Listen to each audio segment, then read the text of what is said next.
amigos da TV Mundo Maior, será que animais podem ver espíritos? Para falar sobre este tema, hoje recebo o estudioso espírita Norberto Gavioli. Seja bem-vindo, Norberto. Olá, é um prazer estar aqui novamente com vocês. Norberto, essa é a pergunta que eu te faço. Os animais podem ver espíritos? Podem. E por que os animais possuem essa sensibilidade? Porque eles possuem essa sensibilidade. Todos nós, todo e qualquer ser da natureza está interrelacionado com a natureza. Tudo que existe na natureza vibra. Essa vibração, que é a vibração da matéria e a vibração do espírito, a gente fala logo em seguida isso. A vibração da matéria, ela irradia, por ela vibrar, ela gera uma onda, essa onda se locomove. Ao se locomover, ela atinge quem estiver próximo ou o que estiver próximo. Então, os animais, eles têm uma sensibilidade, tanto quanto não tão desenvolvida quanto a nossa, mas eles têm essa sensibilidade e percebem determinados eventos que os nossos olhos não enxergam, mas o sistema perceptivo dele percebe. Ao perceber, ele reage. Então, do nada, um cachorro pode olhar para a parede e começar a latir para a parede. Para ele, existe alguma anormalidade entre ele e a parede. Existe algo sobrenatural, algo misterioso, que para nós espíritas é de fácil entendimento. Esses corpos que estão numa forma não tão adensada são invisíveis para os nossos olhos, mas não para o nosso outro sistema perceptivo. Então, da mesma forma que existem indivíduos, seres humanos que nós consideramos médios ostensivos, existem alguns animais que têm essa percepção. Então seria uma, entre parênteses, uma mediunidade em determinados tipos de animais. Todos têm essa percepção? Não. Da mesma forma que nem todos têm a percepção tão aguçada quanto determinados indivíduos que nós chamamos de médiums e a ciência chama de paranormal. Então, para a ciência, alguns animais seriam animais paranormais. Eles veem e percebem algo que a maioria não consegue perceber. E quando eu falei da irradiação, os espíritos também irradiam, eles se auto-irradiam pelo pensamento. Então, ao emitir o seu pensamento, nós lemos esse pensamento e captamos. Ao captarmos esses pensamentos, nós adquirimos a ideia emitida pelo espírito manifestante.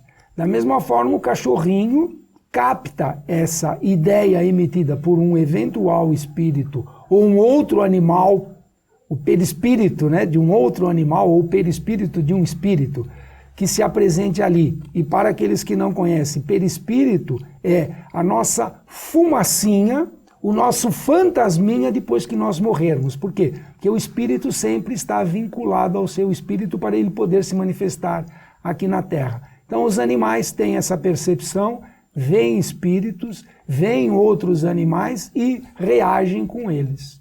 E o que nós devemos fazer quando nós percebemos que o nosso bichinho de estimação está tendo esse contato, então, com o mundo espiritual? Elevarmos o nosso pensamento, fazermos uma prece e pedirmos para que aquele ente, vamos chamar assim de ente, que a gente não sabe se é um outro animal ou se é um espírito que está ali se manifestando, para que esse ente, esse ser, ele seja orientado, ele seja tirado dali com esclarecimento, não assustá-lo. Sai daqui que eu vou te queimar com o fogo do inferno. Isso não resolve, tem que ter orientação. Então, se nós percebermos isso da mesma forma que o nosso cachorrinho percebeu, é elevarmos o nosso pensamento e pedirmos auxílio aos nossos anjos de guarda para que orientem aquele ente, aquele indivíduo, aquele animal a se afastar dali e ir para um local mais adequado, porque ali não é o local e a hora de ele se manifestar. Eles conseguem diferenciar se são espíritos de luz ou espíritos malfazejos? Sim. De que forma? Quando nós nos deparamos com um indivíduo mal encarado, com cara de mal, com cara de bravo, o que nós fazemos? Nós nos aproximamos ou nós recuamos? Recuamos, Recuamos. né? A mesma coisa acontece com os animais. Quando um animal, ele se depara numa situação, ou ele enfrenta ou ele foge. Isso é atávico, isso faz parte do nosso processo evolutivo. Numa situação aflitiva, ou você ataca para sobreviver, ou você foge para continuar sobrevivendo. Ninguém quer morrer. O animal também não quer, isso é instintivo. Então, ele verifica aquilo que ele está percebendo em função do arquivo que ele tem na memória, ele consegue ler se aquele ente que ele está vendo, aquele espírito que ele está vendo, é um espírito bom, com boas intenções ou com más intenções. Então, o primeiro aspecto é o visual.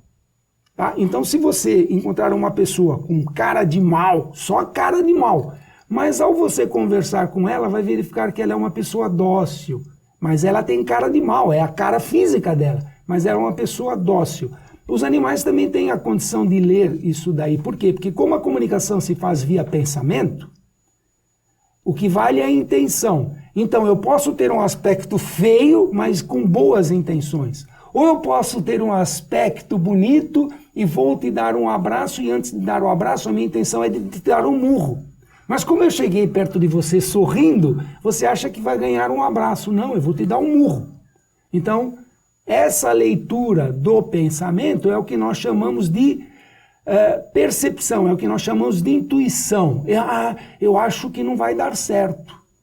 E nos leva ao medo. Tendo medo, eu fujo. A mesma coisa acontece com o animalzinho. Então ele consegue detectar se o indivíduo com o qual ele percebeu está com boas intenções ou más intenções, pela ação do pensamento. Ou se for um indivíduo feio. Se for um indivíduo feio com cara de mal, ele foge antes de ter lido o pensamento, por causa da forma. Muito obrigada pelas explicações, Norberto. Foi um prazer estar aqui novamente com vocês. E nós queremos saber a sua opinião sobre o tema de hoje. Deixe seu comentário na nossa página do Facebook, no facebook.com/TV Mundo Maior e também no nosso canal do YouTube. Muito obrigada e até a próxima!